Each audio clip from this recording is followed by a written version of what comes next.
Chers amis téléspectateurs, merci d'être fidèles au rendez-vous de l'émission Réflexion.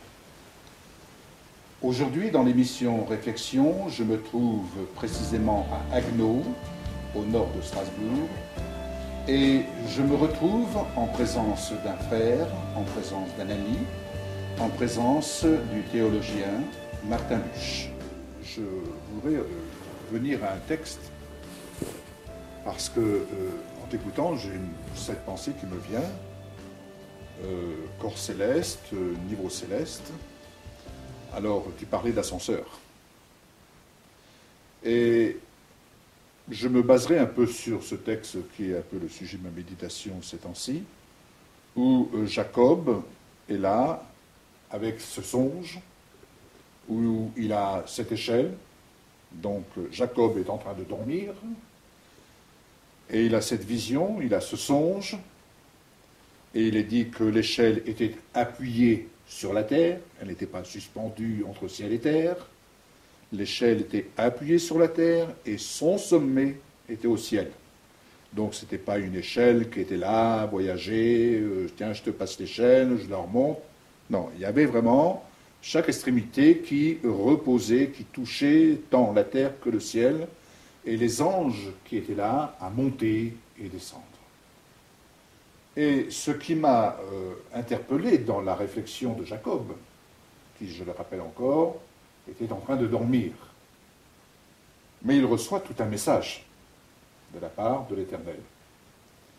Il reçoit tout un message, et on pourrait dire, on assiste au réveil de Jacob.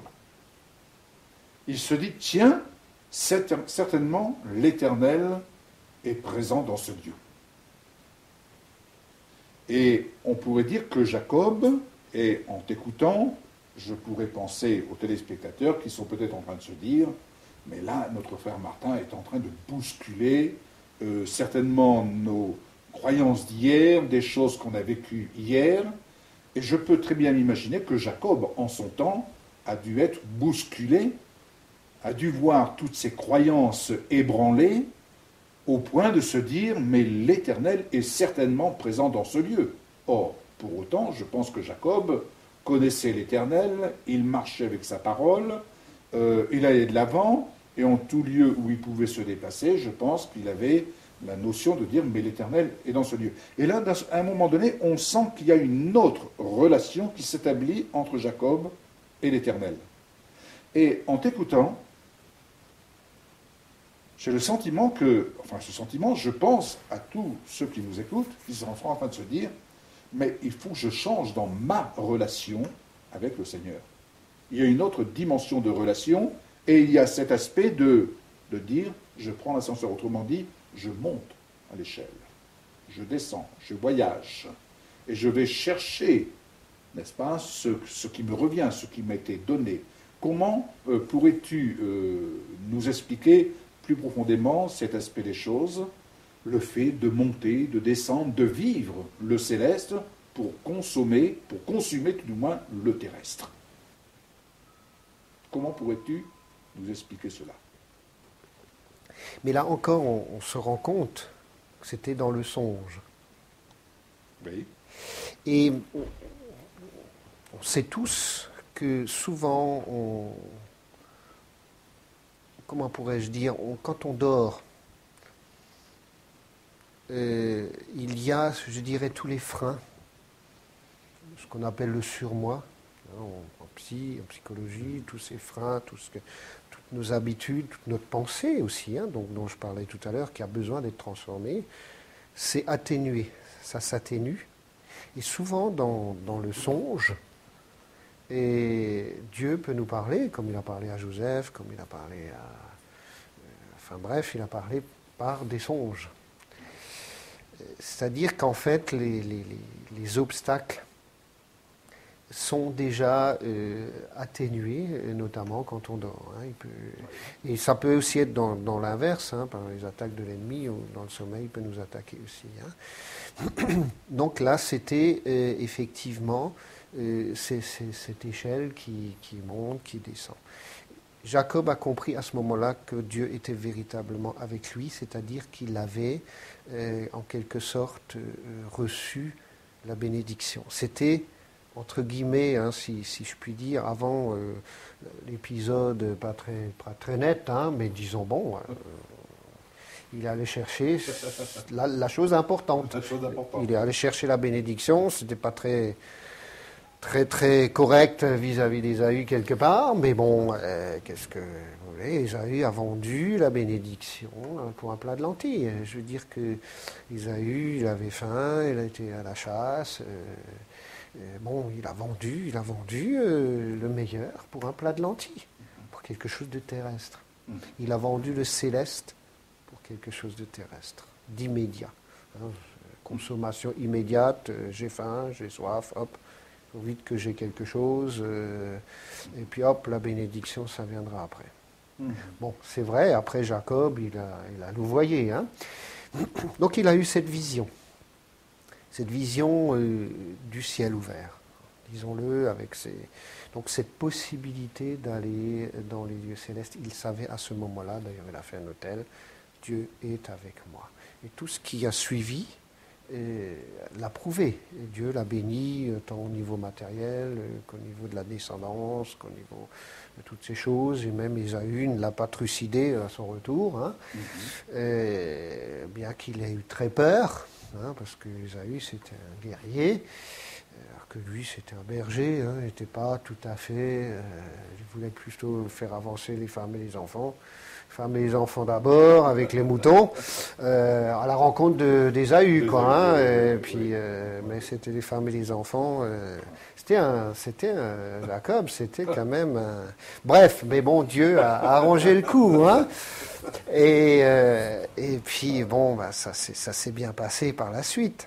Et donc, il est devenu, évidemment, fait partie de cette lignée que Dieu, une fois de plus, hein, donc il y a cette lignée, cette sainte lignée, mise à part, que là encore, qu'il a donné naissance au peuple d'Israël et ensuite au peuple chrétien, etc. Mais j'aimerais insister sur quelque chose qui a suivi avec Jacob. C'est ce combat avec l'ange ou avec l'Éternel.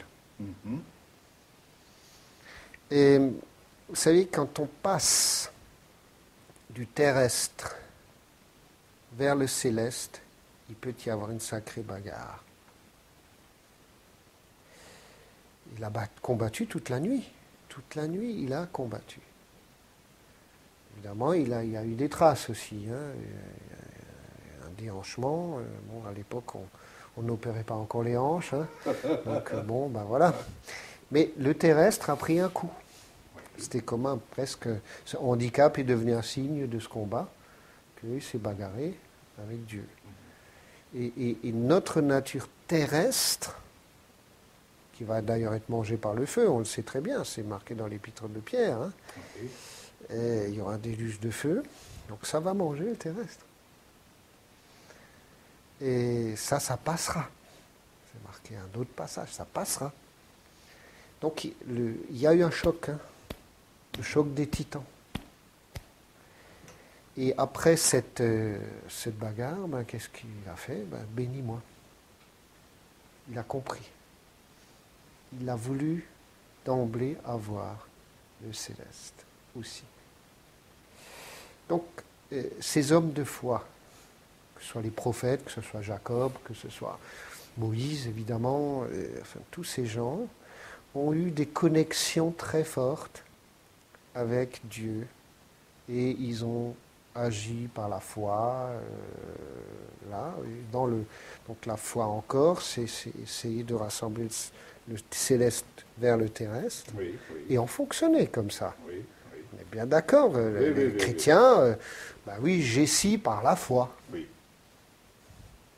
Moi je dirais, bon, je vais peut-être choquer quelques personnes. Une fois de plus, parce que tu as dit, bah oui, il a bousculé, hein, il a bousculé des choses. Mais normalement, on ne devrait plus avoir besoin de prier. Normalement. Moi, je dis plus prier. Enfin, je vais choquer peut-être. C'est parler face à face avec Dieu. Donc, si on regarde aussi dans la Genèse, et il y a Adam et Ève, ensuite quelques descendants. Il n'est pas question de prière. Même avec un, le méchant, entre guillemets, il parlait en direct avec Dieu. Avec Dieu. Et puis tout à coup, il y a un verset qui dit, ils commencèrent à invoquer l'Éternel avec des sacrifices. C'est-à-dire que la distance entre Dieu et l'homme s'est agrandie. Donc là, Dieu est devenu de plus en plus caché.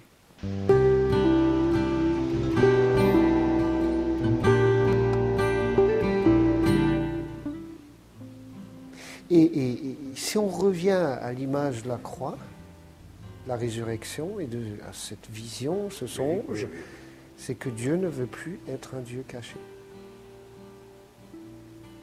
Il ne veut plus se cacher. Il veut se manifester. Il veut se révéler, en fait. Mais il veut se révéler. Il veut se révéler au... Il veut qu'il y ait cette visibilité et de sa gloire. Et quand on dit que la gloire s'est retirée, c'est dramatique.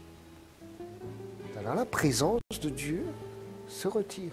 À la fois Dieu se retire, mais aussi la gloire sur l'être humain s'est retirée. Et donc on fonctionne comme des petits vermisseaux, excusez l'expression, sur la terre. On ne peut pas dire des serpents, parce que bon, mais des vermisseaux au moins. On se fait bouffer par le gros serpent souvent. Et c'est là que le Seigneur a un autre projet qui existe depuis quasiment 1900 ans, vers 2000 ans, puisque l'Apocalypse a été écrite fin du 1er siècle. Donc c'est ça ce qu'on a loupé. Ça fait 2000 ans qu'on a loupé. Et on se heurte à quoi alors? On se heurte à quoi? On se heurte au fait que on fonctionne avec nos neurones terrestres. Notre cœur terrestre, si vous voulez. Et on se heurte au fait que le céleste, que le chemin ouvert par la croix de Jésus, le diable, disons-le, il veut absolument qu'on n'obtienne pas le bénéfice, qu'on n'encaisse pas le chèque. C'est ça son but sur Terre. Avant tout, et donc à partir du moment où on n'a pas les bénéfices, on n'est pas efficace. Alors, il y a ce qu'on appelle des périodes en certains lieux, qu'on appelle des réveils, où il y a des manifestations extraordinaires. Et c'est donc une irruption du céleste dans le terrestre. Il y a des masses de gens qui se convertissent, ça on voit dans l'histoire de l'Église, mais ça devrait être quelque chose de constant. Il faudrait qu'on puisse, par exemple, avec notre corps céleste, qu'on puisse être transporté, par exemple, par le Seigneur, comme Étienne l'a été. Sur Gaza, on parle beaucoup d'Israël de Gaza, il a été transporté pour parler à l'eunuque éthiopien. Philippe, pardon, Étienne, pardon, oui. Excusez-moi. Philippe, pardon, ouais. Et donc, en fait, il faudrait qu'on vive ces choses-là pleinement. Et que le ciel soit ouvert. Étienne, pour en venir, il a vu le ciel ouvert. Il a vu Jésus à la droite du Père, etc. Après avoir tenu un discours extraordinaire, il a repris toute l'histoire d'Israël depuis le début jusqu'à ses jours à lui, à son époque à lui. Et donc, c'est constamment ces irruptions qui ont été déterminantes, qui ont fait que les hommes de foi, les femmes de foi, ont fait quelque chose d'extraordinaire au nom du Seigneur, et qui ont fait quelque chose qui correspondait à ce que le Seigneur voulait.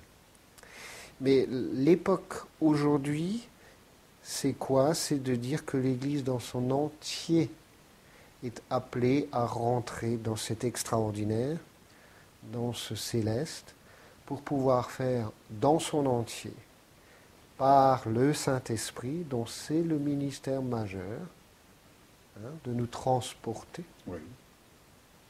Et donc l'Église dans son entier est appelée à monter. Alors qu'elle n'ait pas besoin de mourir d'abord, pour pouvoir revenir et faire le travail correctement.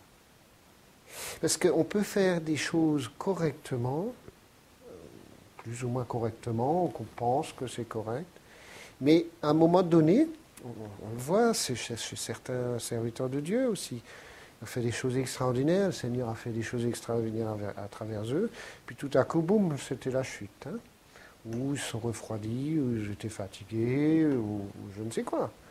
Pourquoi ? Parce que ils étaient dans le céleste à un moment donné, puis bon, peut-être par manque d'enseignement, par manque de je ne sais quoi, tout à coup, boum, c'était la chute. Hein. Alors que nous, on est appelés à constamment être dans ce relationnel avec le Seigneur Jésus-Christ, Oui, hein, oui. qui est glorifié, avec les anges, avec les... Oui, dans la gloire, hein, c'est le terme, la présence, l'identité, la fusion, l'harmonie avec le Seigneur. Et on remarque cela dans les textes bibliques. Moïse, hein, il avait un visage qui brillait, il fallait qu'il mette la voilette. Oui. Donc là encore, hein, et puis à la fin, Moïse, c'était plus tout à fait ça. C'était plus tout à fait ça. Mais bon, qui sommes-nous pour, pour lui jeter la pierre alors Moïse, l'Ancien Testament. Nous, on bénéficie du ministère du Saint-Esprit et on vit moins que Moïse. Alors que nous avons plus. Alors que nous avons plus. Alors souvent, on dit, bah oui, c'est spirituel, je sais pas, on invente un tas de théories plus oiseuses les unes que les autres. On n'a même pas ce que Moïse a. Actuellement, mon visage devrait resplendir. Tiens aussi. Au moins, si on avait ce que Moïse avait. Oui. On n'aurait plus besoin d'aller dans le lieu des très saints terrestres. En priant, louant le Seigneur, on devrait être transfiguré à chaque coup. Et on devrait vivre cela. Chaque réunion, entre guillemets, de prière devrait être une réception. Des grâces de Dieu, quoi. Une réception avec... voilà, et d'une réception, on mange les choses célestes. On bénéficie des aliments de Dieu, des bonnes odeurs, des parfums, de la présence de Jésus, de son attouchement. C'est pas un attouchement, on parle souvent d'attouchement de Dieu. Je sais pas, on sent un peu quelque chose, mais c'est bien, c'est déjà superbe. Mais Dieu nous touche, on le voit. Seigneur, on est appelé à le voir. Et ce n'est pas simplement une vue de l'esprit. Ben non, c'est avec les yeux physiques, Avec les yeux mais physiques, métamorphosés. métamorphosés, oui. Et donc, dans une réunion, il se peut que donc on commence à le vivre et que une personne voit le Seigneur Jésus au milieu du groupe, puis les autres, ils ne voient rien. Mais quelle joie quand il y en a deux qui le voient. Ou trois. Pourquoi ? Parce que ça confirme. Ou, n'est-ce pas, il y a dans la notion de vision, on peut avoir des visions au niveau de notre esprit, c'est tout à fait légitime, il n'y a pas de souci. Ça passe dans l'âme et on voit dans sa tête. Hein, on a une vision, le songe. Mais ce à quoi nous sommes appelés pour que la globalité de l'être, de ce que nous sommes, vive la réalité de Dieu, c'est que on voit le Seigneur Jésus comme je te vois là maintenant. Qu'on voit les anges comme je te vois maintenant. Qu'on voit le feu, la lumière céleste comme je te vois là maintenant. Ou plus fort encore. Hein. Et c'est ça, on le retrouve encore une fois dans ce fameux livre qui est l'Apocalypse, qu'on a entre guillemets symbolisé, alors que je suis persuadé, pour ma part, que les autres textes de Paul et d'autres nous conduisent quand même malgré tout à dire, mais non, c'est justement l'Apocalypse, c'est la fin du symbole. La fin du symbole. C'est la fin de l'image. c'est la fin de quelque chose qui flotte. C'est la fin je dirais qui flotte, presque de l'imaginaire. Hein, on ne sait plus si on l'a imaginé, si on a vraiment entendu, si. Ce qui a marqué les gens, quand on lit certains témoignages, prenons Samuel, il a entendu avec ses oreilles physiques, qui étaient métamorphosées à ce moment-là, la voix de Dieu, qui lui a parlé. Alors que Élie a dit, je t'ai rien dit. Il a vraiment entendu très physiquement. Et c'était déterminant pour le ministère du prophète Samuel. Et on se rend compte chaque fois qu'il y a l'être humain dans sa globalité qui est pris dans le processus de révélation de Dieu. Ça a été un déclencheur extraordinaire. L'échelle de Jacob. Oui. Moïse, le buisson ardent. Le buisson ardent n'était pas une vue de l'esprit, c'était une vue physique. Oui. Quand Dieu lui a dit enlève tes chaussures, c'était pas enlève-les par la foi, tes chaussures. C'était enlève-les réellement, parce que là où tu te trouves, c'est une terre sainte. Continuons, les prophètes, Ézéchiel, Isaïe, c'était des visions, mais ils étaient dans le réel. Dans le réel. Ézéchiel, il est clairement marqué qu'il a été transporté à Jérusalem. Il a vu le temple. Et ce qui s'y passait, alors qu'il était à Babylone. Etc., etc. Donc tous ces hommes de Dieu, ces prophètes, on se rend compte que il y avait le moment de la révélation. C'était quand l'être entier était englobé dans ce process. C'était quand le corps aussi recevait. Et c'est ça qui est extrêmement, extrêmement important. Qui était déterminant dans l'histoire des hommes de Dieu, des femmes de Dieu.